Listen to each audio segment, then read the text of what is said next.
सभी को। एक ये वीडियो रिकॉर्ड की जा रही है ऑनलाइन, इसके द्वारा बच्चों को समझाने का प्रयास किया जाएगा हम किस तरीके से किसी भी मॉलिक्यूल्स के अंदर उसका हाइब्रिडेशन स्टेट और शेप का पता लगाएं।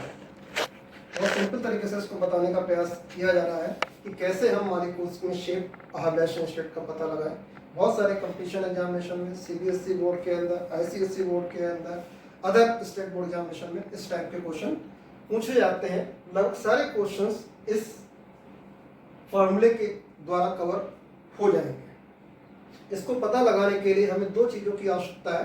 पहला जो एक फार्मूला ऊपर लिखा हुआ है प्रेडिक्टिंग हाइब्रिडेशन, किसी भी मॉलिक्यूल के अंदर जो सेंट्रल एटम प्रेजेंट है उसका हाइब्रिडेशन का पता हम किस तरीके से लगाएं।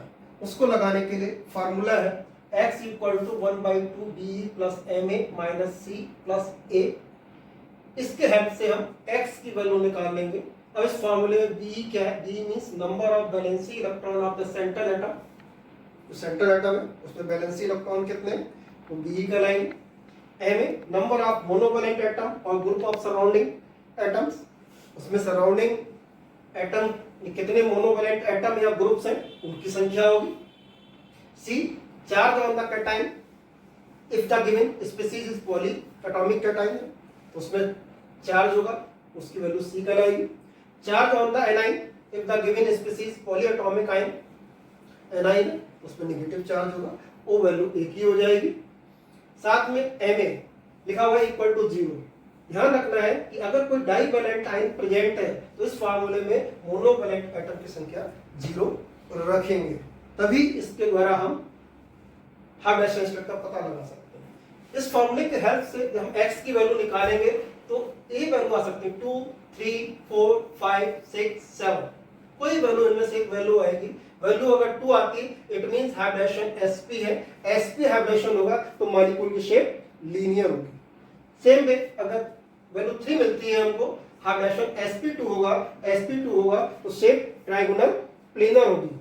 सेम वे s वैल्यू 4 है देन हाइब्रिडेशन sp3 होगा, शेप टेट्राहेड्रल होगी। इस तरीके से x की वैल्यू के बेस पर हम हाइब्रिडेशन प्रेडिक्ट कर सकते हैं और हाइब्रिडेशन के बेस पर हम मॉलिक्यूल की शेप प्रेडिक्ट कर सकते हैं। शेप को प्रेडिक्ट करते समय हमें ध्यान रखना है अगर दो कंडीशन है, if number of hybrid orbital equal to the number of surrounding atom और ग्रुप्स। जितने हाइब्रिड ऑर्बिटल है, हाइब्रिड ऑर्बिटल की संख्या कैसे पता करेंगे? x = 2 it means hybrid orbital भी 2 होंगे, x = 3 it means hybrid orbital 3 होंगे, x = 4 it means hybrid orbital 4 होंगे। अगर कोई सेंट्रल एटम सपोज मीथेन है, मीथेन के अंदर हाइब्रिड ऑर्बिटल पता करने हो, x की वैल्यू पता करनी हो तो अभी हम इस फार्मूले से पता करके देख लेंगे कि यहां पर क्या आ रही है। इसमें तो x की वैल्यू निकालते हैं 1/2 फार्मूले में आ गई। Central atom carbon, carbon 14 group का है, 14 ग्रुप के वैलेंसी शेल में 4 इलेक्ट्रॉन्स है। Monovalent atom, hydrogen monovalent atom 4 है। कैटायन चार्ज कुछ भी नहीं है, न्यूट्रल है, C की वैल्यू 0 हो गई, A की वैल्यू 0 हो गई। इस तरीके से हमने x की वैल्यू को प्रेडिक्ट किया 1/2, वैल्यू आ गई 4। जैसी वैल्यू x की वैल्यू 4 आई, 4 आते ही हाइब्रिडेशन कौन सा हो गया? sp3, शेप क्या हो गई?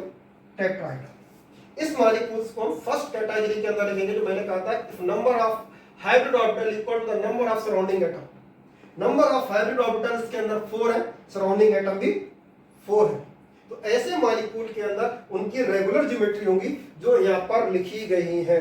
अगर sp हाइब्रिडेशन है शेप लीनियर, sp2 है शेप ट्रायंगुलर प्लेनर, sp3 है शेप टेट्राहेड्रल, sp3d है शेप ट्रायंगुलर बाइपिरामिडल, sp3d2 है ऑक्टाहेड्रल शेप होगी, sp3d3 है पेंटागोनल बाइपिरामिडल शेप्स होंगी। ये रेगुलर ज्योमेट्री है, हाइब्रिडेशन के बेस पर हम इनको प्रेडिक्ट कर सकते हैं।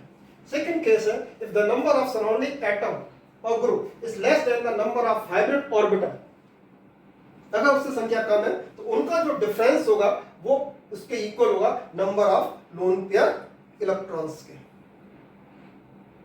उस केस में ज्योमेट्री होगी रेगुलर नहीं होगी जो हाइब्रिडेशन के द्वारा प्रेडिक्ट की जाए। यहाँ पर फिर दूसरा कॉन्सेप्ट आपने जो 11th क्लास में पढ़ा हुआ है, valency cell electron pair repulsion theory, उसके हेल्प से आसानी से हम प्रेडिक्ट कर सकते हैं। चलिए कोशिश करते हैं कि इसमें कई सारे मॉलिक्यूल्स जिनकी शेप को हम पता लगाने का प्रयास करते हैं।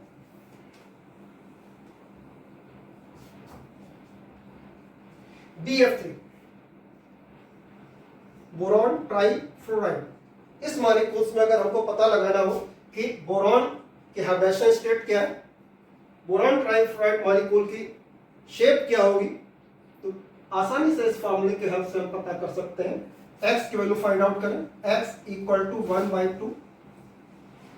बोरॉन 13 ग्रुप का एलिमेंट है, इसलिए वैलेंसी सेल में 3 इलेक्ट्रॉन हो गए। मोनोवैलेंट की संख्या यहाँ पर, फ्लोरीन मोनोवैलेंट है, 3 है, कोई भी चार्ज नहीं है, तो C की वैल्यू 0 हो गई और A की वैल्यू 0 हो गई। इस तरीके से x की वैल्यू हमने निकाल दी 3। x इक्वल टू 3 मींस 3 हाइड्रोऑर्बिटल हो गए, हाइब्रिडेशन हो गया sp2, हाइब्रिडेशन sp2 है, शेप हो गई ट्रायगोनल प्लेनर। तो बोरॉन BF3 हाइब्रिडेशन हो गया sp2 और शेप आपके मॉलिक्यूल की हो गई trigonal planar, trigonal planar.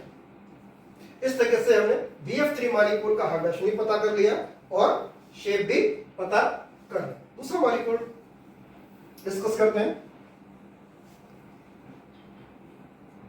PCl5 phosphorus pentachloride. Phosphorus pentachloride में सेंट्रल एटम फास्फोरस, x की वैल्यू पता लगाने की कोशिश करते हैं क्या आ रही है इसके लिए, x equal to 1/2। Number of valency electron phosphorus में 15 ग्रुप का है, 5 होगा।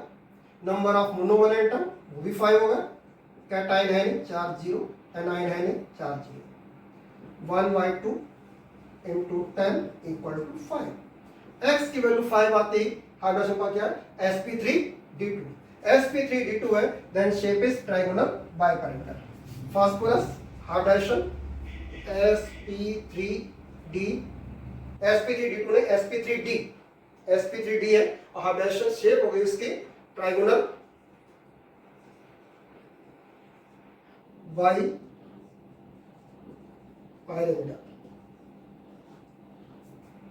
आसानी से हमने इसकी शेप भी पता कर ली।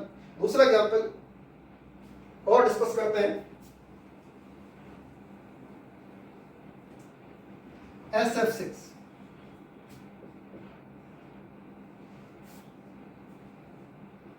SF6 में सल्फर सेंट्रल एटम है, S इक्वल टू x की वैल्यू निकालनी है, x इक्वल टू 1/2 फॉर्मूले के अनुसार। वैलेंसी इलेक्ट्रॉन सल्फर 16 ग्रुप का 6, मोनोवैलेंट एटम 6, कैटाइन है नहीं, एनाइन है नहीं, 0 0 होगी, वैल्यू प्लेस कर दी 1/2 into 12 that is 6। x equal to 6, it means hybridization sp3d2। Hybridization sp3d2 हो गया, शेप हो गई ऑक्टाहेड्रल, sp3d2 शेप हो गई ऑक्टाहेड्रल। तो इस तरीके से सिंपल मॉलिक्यूल्स की हाइब्रिडेशन स्टेट और ज्योमेट्री या शेप हम आसानी से पता कर सकते हैं। अब कुछ मॉलिक्यूल हम ऐसे डिस्कस करेंगे जो सेकंड कैटेगरी के अंदर आएंगे, if the number of surrounding atom oblique group is less than the hybrid orbitals और difference gives the number of lone electron present on the center atom and species has irregular geometry. For example,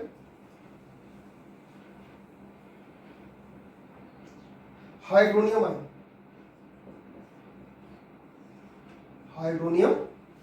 ion, oxygen, x equal to 1/2, oxygen 16 group का है, valency cell में electron हो गए 6, monovalent atom हो गए 3, cation है, charge +1 है तो यहाँ पे 1 लिख देंगे, एनाइन की वैल्यू होगी 0,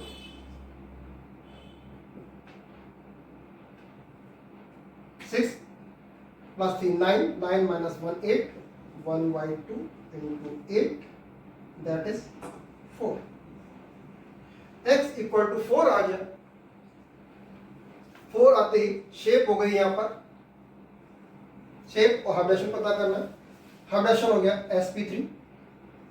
अब इस केस में शेप टेट्राहेड्रल नहीं होगी। टेट्राहेड्रल इसलिए नहीं होगी क्योंकि यहाँ पर नंबर ऑफ हाइब्रिड ऑर्बिटल और नंबर ऑफ सराउंडिंग एटम में डिफरेंस है, एक इसमें से कम है।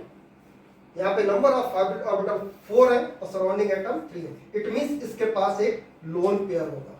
जब लोन पेयर होगा तो इसकी शेप होगी पायरिमिडल। हार्डेशन sp3, शेप पायरिमिडल, पायरिमिडल। ये शेप का पता लगाने के लिए हमें valency cell electron pair repulsion theory, जहां पे नंबर ऑफ वैलेंसी, यहाँ पे इलेक्ट्रॉन पेयर और लोन पेयर के बेस पर पता लगाते हैं, प्रेडिक्ट करते हैं, पता कर सकते हैं। एक एग्जांपल और डिस्कस करते हैं जो आयंस में ही है, एनाइन डिस्कस कर लेते हैं। हमने कैटाइन भी डिस्कस कर लिया। Anion carbonate ion CO3 2 negative है, this is the carbonate ion. Carbonate ion, carbon की हाइड्रेशन स्टेट हमको पता लगानी हो, x की वैल्यू पता करें। x equal to 1/2 number of valency electron, carbon 14 group का है, 4 होगा। इस केस में देखिए मोनोवैलेंट एटम नहीं है। मोनोवैलेंट एटम नहीं है इसलिए Ma की वैल्यू क्या हो जाएगी यहाँ पर 0। विशेष ध्यान रखना है, यही बताया था। अगर मोनोवैलेंट एटम नहीं है, डाइवैलेंट एटम है, तो मोनोवैलेंट एटम की संख्या 0 हो जाएगी। क्योंकि ये कैटाइन भी नहीं है इसलिए C की वैल्यू भी 0 है। एनाइन है, एनाइन पे चार्ज कितना है 2, इसकी वैल्यू हमने 2 प्लेस कर दी। 1/2 into 6 that is 3। x की वैल्यू 3 आ गई। 3 आते ही हाइड्रेशन कितना हो गया sp। तो कार्बोनेट आयन के अंदर कार्बन की जो हाइड्रेशन स्टेट है sp2 है। जब sp2 है यहाँ पर तो शेप हो जाएगी ट्राइगोनल प्लेनर।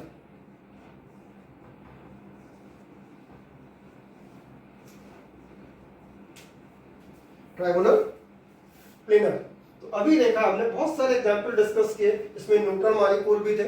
कैटाइन भी एक डिस्कस किया जहां पर हार्मोनियम आयन था। एनाइन भी डिस्कस किया जहां पर कार्बोनेट आयन है। इस तरह से हमने बहुत सारे मॉलिक्यूल की शेप का पता with the help of this formula पता कर लिया।